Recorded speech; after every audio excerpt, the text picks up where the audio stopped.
part of our main goal as a group, we have a saying from Muhammad Ali: a man who sees the world at 50 the same as he did at age 20 has wasted 30 years of his life.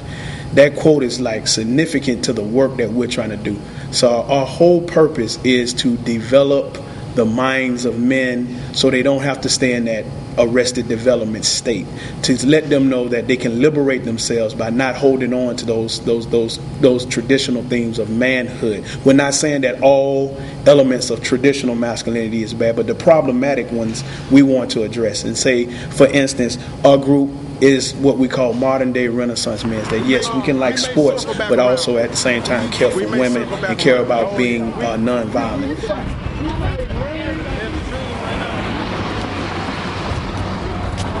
Stop the violence. This is like our second annual Men Against Violence Week. We started last year, and it was like just a small grassroots effort to raise awareness. This year, we're trying to do more of like implementation of the advocacy part, where we're asking men to actually step up and own this issue and to take onus in this issue and to go out and address other men. Women have been on the front line forever. It's time for men to step up and take a proactive step. So this week is just about doing proactive things as men to address other men in the issue of ending violence against women, children, and men.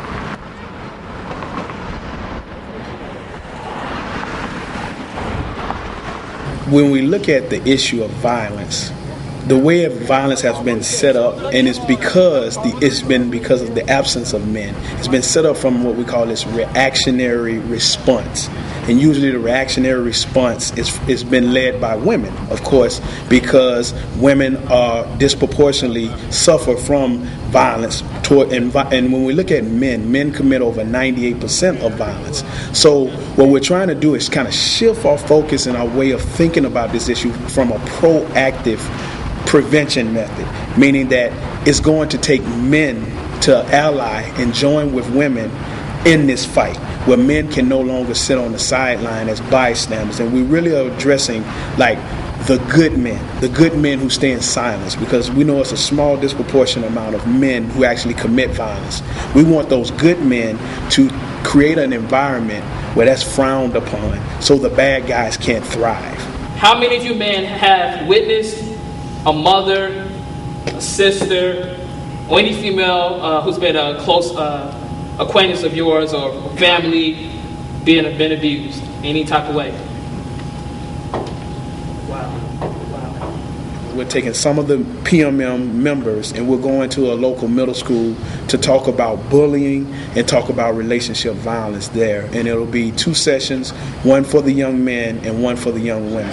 All right, your friends aren't always going to listen, and some of your friends are going to, say, oh, I'm going to go do drugs, or I'm going to beat up my girlfriend, all that kind of stuff. But it's Cornelius' responsibility, it's your responsibility, it's your responsibility, it's your responsibility to talk to your friends and tell your friends and to let your friends know what side of the fence you stand on. Whether you're going to start on, this, like, immature boy side, or if you're going to say, like, hey, come over and hang with us, and we're young, we're intelligent men, and we're going to do the right thing. Okay, but if you don't articulate that, your friends don't know those options are there. How many of you have heard about the Chris Brown and Rihanna? Everybody said that Chris Brown was a punk, but I think you are a punk too if you are someone who is bullying another man. Okay, let's talk about that. Have you all looked at the news of the young man that was your age? He killed himself in Georgia last week. Did you all see that? Young man, he was playing football and he killed himself. You know why he killed himself? Because his friends was bullying him. He actually went home and committed suicide. Because that's sad. Now let's put this here.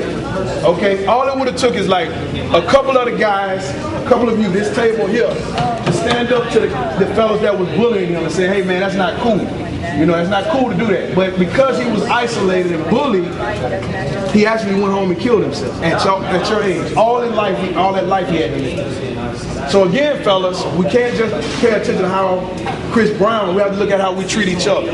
Respect. What is respect to you all? What does respect look like? Yes, sir. What do you want? Give respect to get respect. Say that again. Say it loud. Everybody over here, let's listen. Say that again. You have to give. What we really like the young people to take away from this is to have this conversation year round.